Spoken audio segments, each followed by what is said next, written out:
আজকের ক্লাসে আমরা শিখব কিছু ডেইলি ইউজ ইংলিশ ওয়ার্ড এবং শুধু তাই নয়, আমরা কিন্তু এই ওয়ার্ডের পাশাপাশি সেই ওয়ার্ডগুলো দিয়ে একটা সেন্টেন্স কিভাবে মেক করব সেটাও কিন্তু আমরা আজকের ক্লাসে শিখতে চলেছি। তো আজকের ক্লাসটা তোমাদের জন্য একটু ডিফারেন্ট হতে চলেছে এবং তোমরা এন্ড পর্যন্ত এই ক্লাসটা দেখো, তাহলে কিন্তু তোমরা প্রত্যেকটা সেন্টেন্সের মানেও ভালো করে বুঝতে পারবে এবং যেই ওয়ার্ডগুলো তোমরা দেখছো সেই ওয়ার্ডগুলোও কিন্তু আমরা বেঙ্গলি মিনিং কিভাবে করছি সেটা কিন্তু তোমরা দেখতে পারবে। তো চলো ক্লাসটা শুরু করা যাক। প্রথমে কি আছে দেখো, এভরিথিং। তো প্রথম ওয়ার্ডটা আছে এভরিথিং। এভরিথিং এর অর্থ কি? এটা হয়তো আমরা অনেকেই জানি। এভরিথিং এর অর্থ হলো সবকিছু। তো আমরা প্রথমে লিখে ফেলি, চলো এটা। এভরিথিং এর অর্থ সবকিছু। এখন দেখবো এই এভরিথিং দিয়ে আমরা কিভাবে একটা সেন্টেন্স মেক করতে পারি। হ্যাঁ, সেন্টেন্সটা হয়তো ছোট হতে পারে, তবে এই ছোট ছোট সেন্টেন্সগুলো আমরা মেক করতে করতে একটা সময় কিন্তু আমরা বড় বড় সেন্টেন্সও মেক করতে পারবো। এভরিথিং এর অর্থ সবকিছু। তো এখানে আমরা বলতে পারি সবকিছু ঠিক আছে। আমরা বলতে পারি সবকিছু ঠিক আছে। তার জন্য আমরা এখানে সেন্টেন্সটা কি লিখতে পারি দেখো, এভরিথিং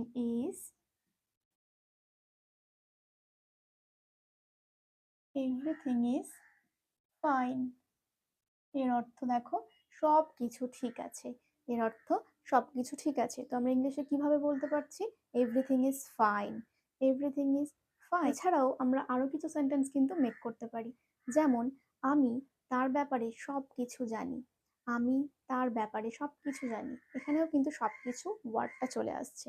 তো এখানে আমরা সেন্টেন্সটা কিভাবে মেক করব? আমরা বলতে পারি I know everything about her. I know everything about her. Okay, আমরা চাইলে লিখে নিতে পারি I know everything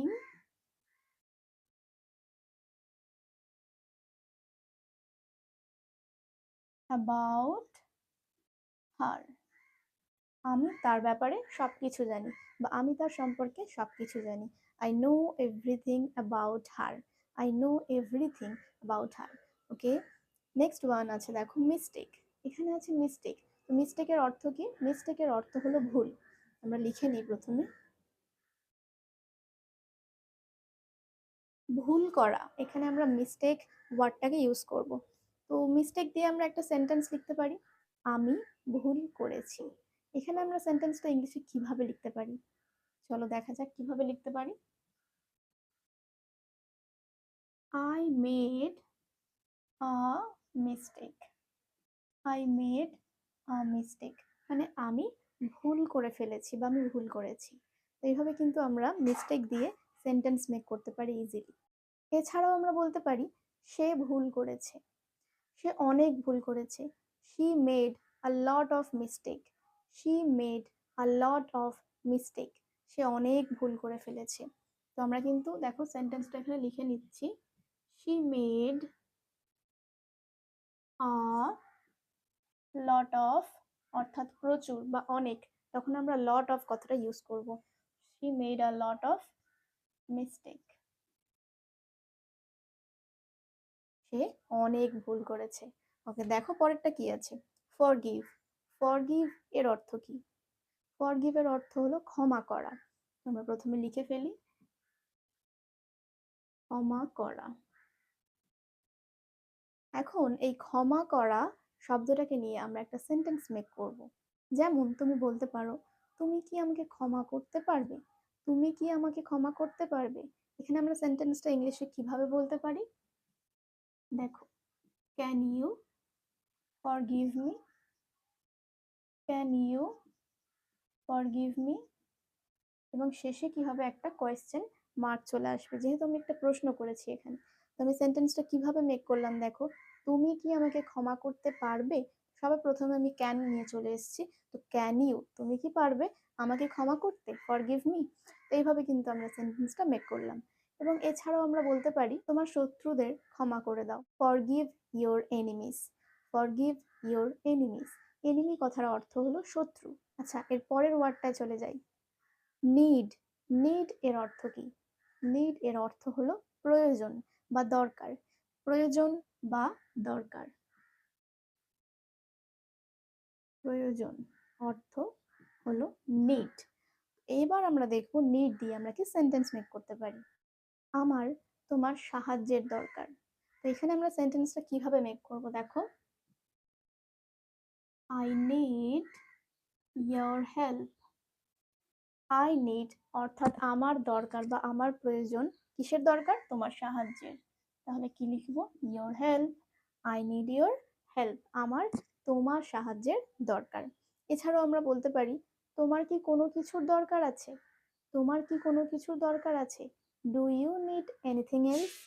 do you need anything else? এইভাবে কিন্তু আমরা একটা সেন্টেন্স মেক করতে পারি।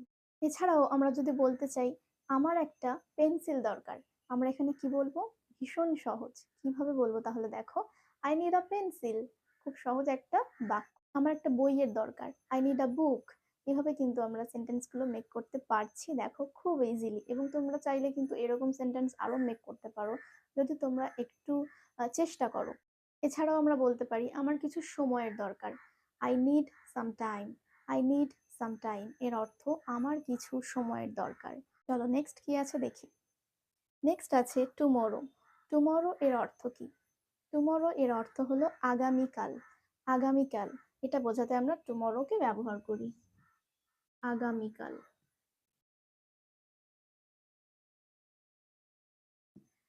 আগামীকাল দিয়ে আমরা কিছু সেন্টেন্স মেক করবো এবার। আমরা আগামীকাল দেখা করব। আমরা আগামীকাল দেখা করব।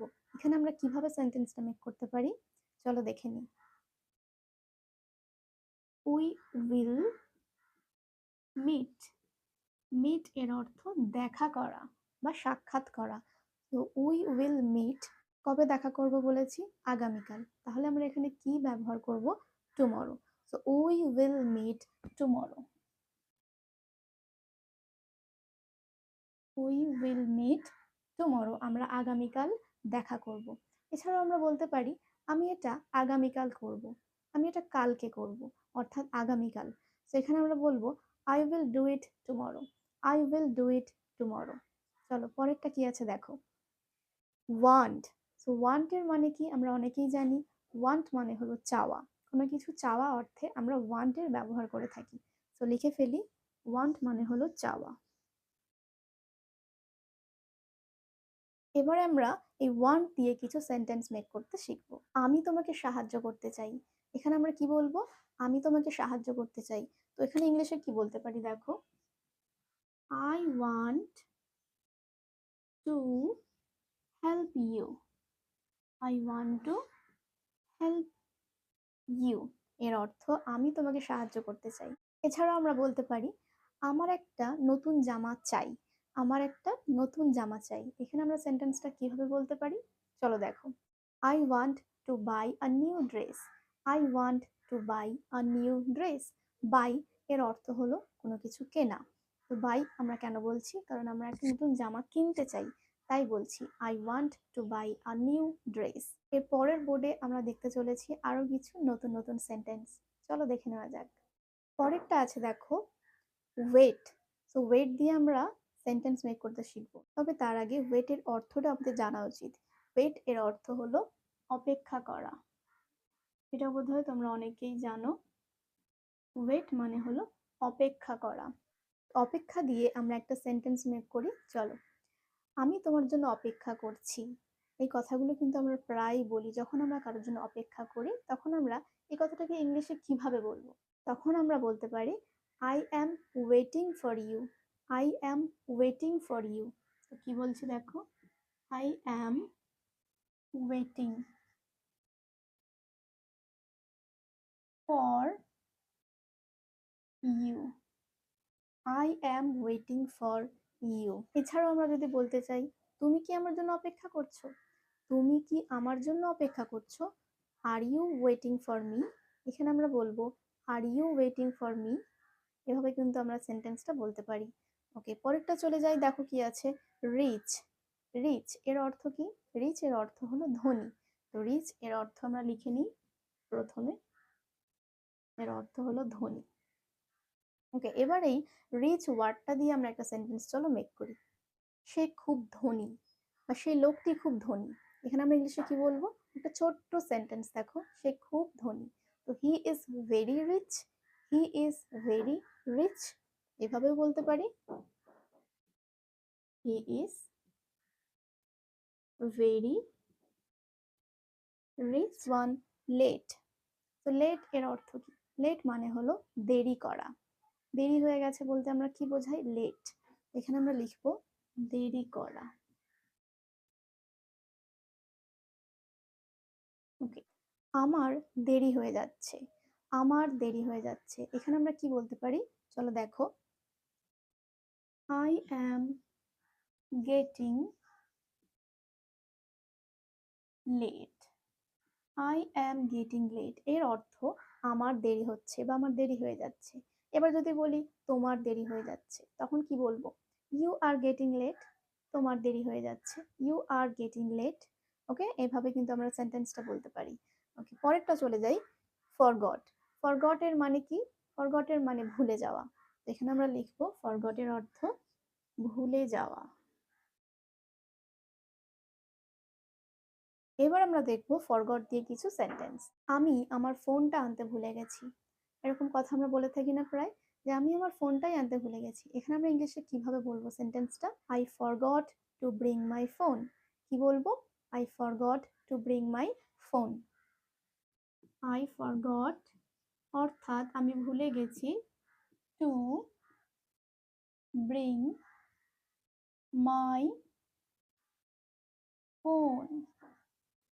ওকে, সো আমরা কি বলছি দেখো, I forgot to bring my phone. আমি আমার ফোনটা আনতে ভুলে গেছি।